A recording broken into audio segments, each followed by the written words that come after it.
अब मैं हनान को एक पल के लिए भी यहाँ पे बर्दाश्त नहीं करने वाला, चाहे जो मर्ज़ी हो जाए। और तुम ये बात ज़हन में रखना कि अब तुम चाहे जो मर्ज़ी फ़ैसला करो, मैं तुम्हारी बात नहीं सुनने वाला। जिस पर वो भी साफ-साफ कह उठती है कि मुझे भी अब इन सब बातों से कोई गर्ज़, कोई लेना-देना नहीं है। तो बेहतर यही है कि मेरे ऊपर इस तरह की ताने-कशी मत की जाए। आप देखेंगे कि माजिदा कहती है कि अरे भई ज़ारा, ये सारा कुछ तुम्हारा अपना ही किया धरा है। आखिर तुम क्या कर सकती हो? मुझे तो समझ नहीं आ रही। आखिर क्यों तुमने ये सब कुछ किया? जब तुम्हारा भाई और मैं तुम्हें हनान के बारे में बता-बता के तंग आ चुके थे, लेकिन उसके बावजूद तुमने किसी की एक नहीं सुनी और तुम सिर्फ़ और सिर्फ़ अपनी ही मर्ज़ी करती चली गई। काश तुम्हें उस वक़्त इन सब बातों का अंदाज़ा हो जाता, तो आज तुम ये सब कुछ ना करती। मुझे तो समझ नहीं आ रही कि आखिर तुमने उन लोगों में देखा ही क्या था? अरे ज़माने भर की वो औरतें, चंडालन और पता नहीं क्या-क्या हैं और तुम इन बातों को समझ ही नहीं पाई हो। लेकिन जी आप देखेंगे कि हनान की माँ हनान को कहती है कि बेटा ज़रा चालाकी से काम करो।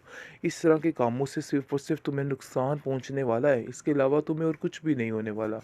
मैं तुमसे यही कहने की कोशिश कर रही हूँ कि अपने आप को दुरुस्त कर लो और अभी भी जाकर उन लोगों से माफ़ी माँग लो ताकि सारा मामला रफ़ा-दफ़ा हो सके। आप देखेंगे कि आगे से वो कहता है कि बात तो आपकी ठीक है, लेकिन ये सारे मामला जितने सीधे आपको नज़र आ रहे हैं ना, इतने सीधे हैं नहीं हैं। आपको ये बात समझने की ज़रूरत है। दूसरी तरफ माजिदा काफ़ी ज़्यादा परेशान है और सोच रही है कि आखिर वो क्या करे? ना वो अपने बेटे का घर बसा पाई और ना ही अपनी बेटी का। और अब जाकर उसे हर चीज़ टूटती और बिखरती हुई नज़र आ रही है। लेकिन ज़ारा भी हिम्मत नहीं हारती और कहती है कि परेशान होने वाली कोई बात नहीं। यानी उसके नज़दीक ये बात परेशानी वाली है ही नहीं।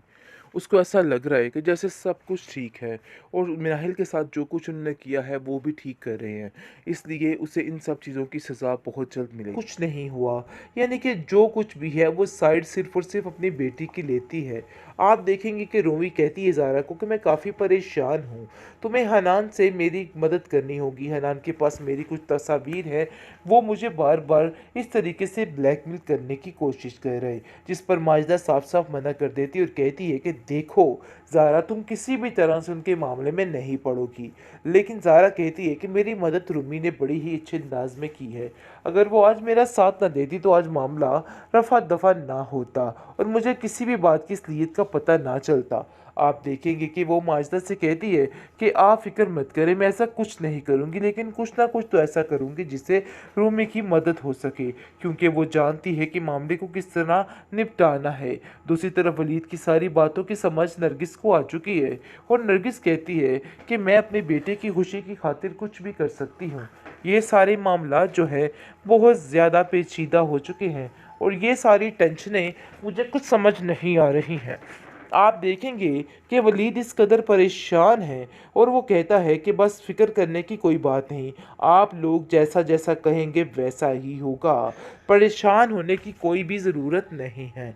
मिनाहिल जो है वो तसल्ली देती है नरगिस को और कहती है कि आप फिक्र मत करें, सबा आहिस्ता आहिस्ता इस घर के माहौल को समझ जाएगी और उसको पता चल जाएगा कि आखिर क्या करना है।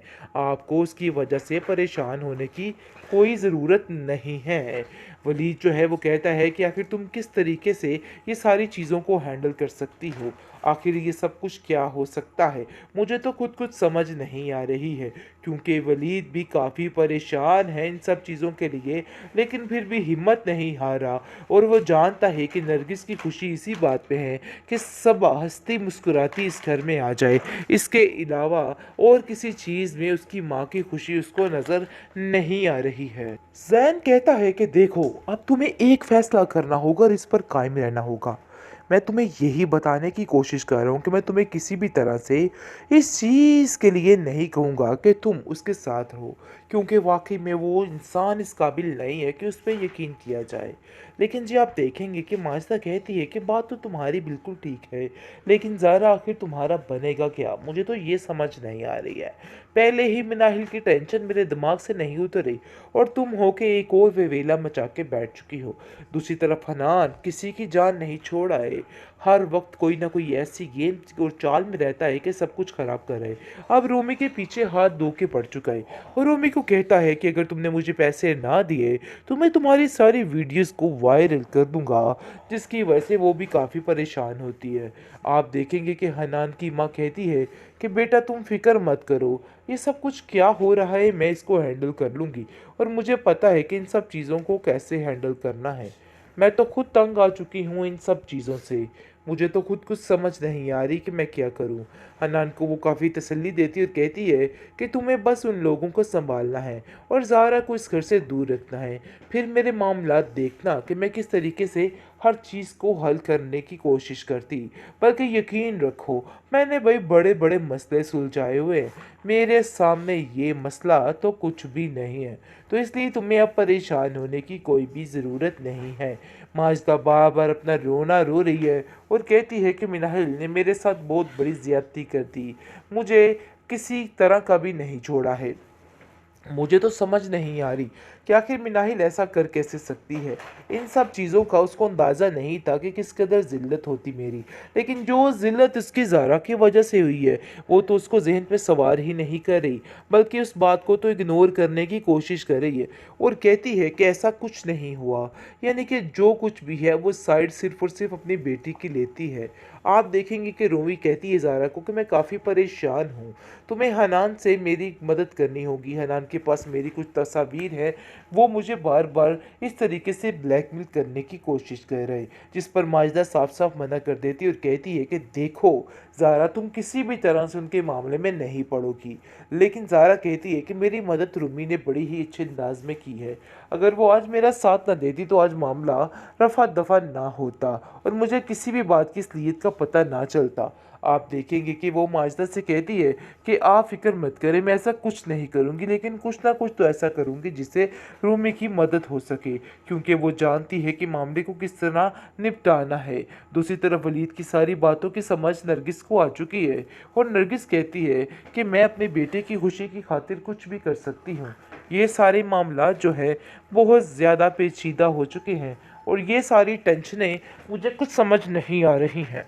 आप देखेंगे कि वलीद इस कदर परेशान है और वो कहता है कि बस फ़िक्र करने की कोई बात नहीं, आप लोग जैसा जैसा कहेंगे वैसा ही होगा, परेशान होने की कोई भी ज़रूरत नहीं है। मिनाहिल जो है वो तसल्ली देती है नरगिस को और कहती है कि आप फ़िक्र मत करें, सबा आहिस्ता आहिस्ता इस घर के माहौल को समझ जाएगी और उसको पता चल जाएगा कि आखिर क्या करना है। आपको उसकी वजह से परेशान होने की कोई ज़रूरत नहीं है। वलीद जो है वो कहता है कि आखिर तुम किस तरीके से ये सारी चीज़ों को हैंडल कर सकती हो, आखिर ये सब कुछ क्या हो सकता है, मुझे तो खुद कुछ समझ नहीं आ रही है। क्योंकि वलीद भी काफ़ी परेशान है इन सब चीज़ों के लिए, लेकिन फिर भी हिम्मत नहीं हारा और वो जानता है कि नरगिस की खुशी इसी बात पे है कि सब हंसती मुस्कुराती इस घर में आ जाए। इसके अलावा और किसी चीज़ में उसकी माँ की खुशी उसको नज़र नहीं आ रही है।